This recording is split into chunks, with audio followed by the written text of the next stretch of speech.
সম্বন্ধে মন্তব্য করেন। আপনাদের একটি কথা বলতে চাই, আওয়ামী যেখানে ব্যর্থ হয়েছে, বিএনপি সেখানে সফলতা হয়েছে। বিপ্লবী সভাপতি এবং বিএনপির চেয়ারপারসন উপদেষ্টা বীর মুক্তিযোদ্ধা জনাব আব্দুস সালাম এখানে উপস্থিত আছেন। সাবেক ছাত্রনেতা, আজকের যুবনেতা জনাব নওয়াজ আলী এখানে উপস্থিত আছেন।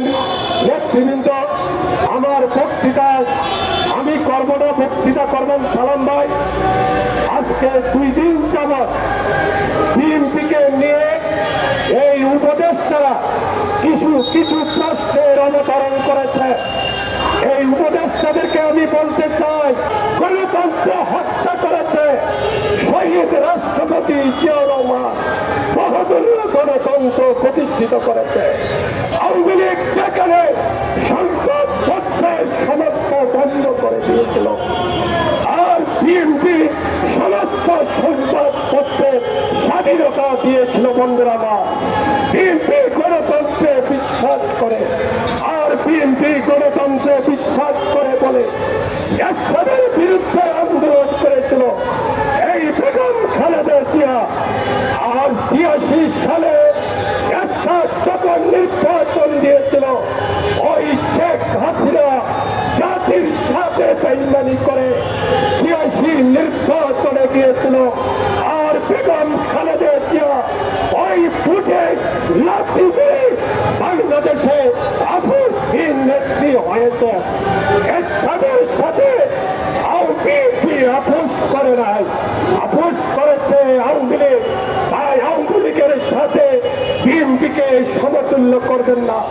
ওই উপদেষ্টাদেরকে বলতে চাই, উপদেষ্টা সাহেবরা 17 বছর যদি বিএনপি আন্দোলন না করত, তারেক রহমান খালেদা জিয়া যদি সেই আন্দোলনে নেতৃত্ব না দিত, 5ই আগস্ট হতো না, 5ই আগস্ট হতো না।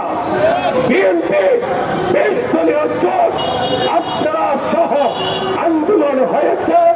বাংলাদেশে সমস্ত মানুষ আন্দোলনে নেমেছে বলে সফল হয়েছে। হাসিনা দেশ থেকে পালিয়ে যেতে বাধ্য হয়েছে।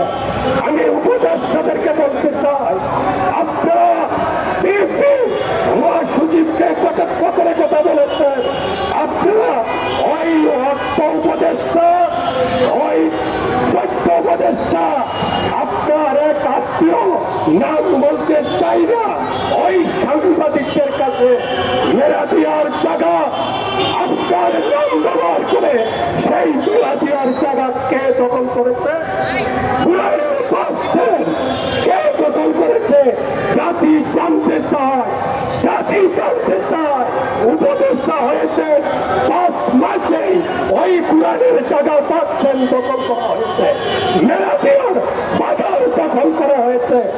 জাতি জানতে চায় ওই তর্ক উপদেষ্টা সাবেক আগুলা আওয়ামী লীগের আপনাদেরকে আবারও পদ পদবি দিচ্ছেন কোন স্বার্থে? এই প্রশ্নগুলি আপনাদের কাছে রাখতে চাই। বন্ধুরা আমার, বিএনপি গণতন্ত্র চায়, এদেশের মানুষের ভোটের অধিকার চায়, এদেশের মানুষের কথা বলার অধিকার চায় বলে অতি দ্রুত নিরপেক্ষ নির্বাচন দিয়ে আপনারা চলে যান। এদেশের জনগণ নির্ধারণ করবে আগামী দিন কে ক্ষমতায় যাবে। তাই ওই বিতর্কিত ওই উপদেষ্টাদেরকে আমরা বলতে চাই, আপনারা পদত্যাগ করুন, নিরপেক্ষ নির্বাচন দিন। এই আহ্বান জানিয়ে আমি আমার বক্তৃতা সবার কাছে শেষ করছি। সবাইকে ধন্যবাদ।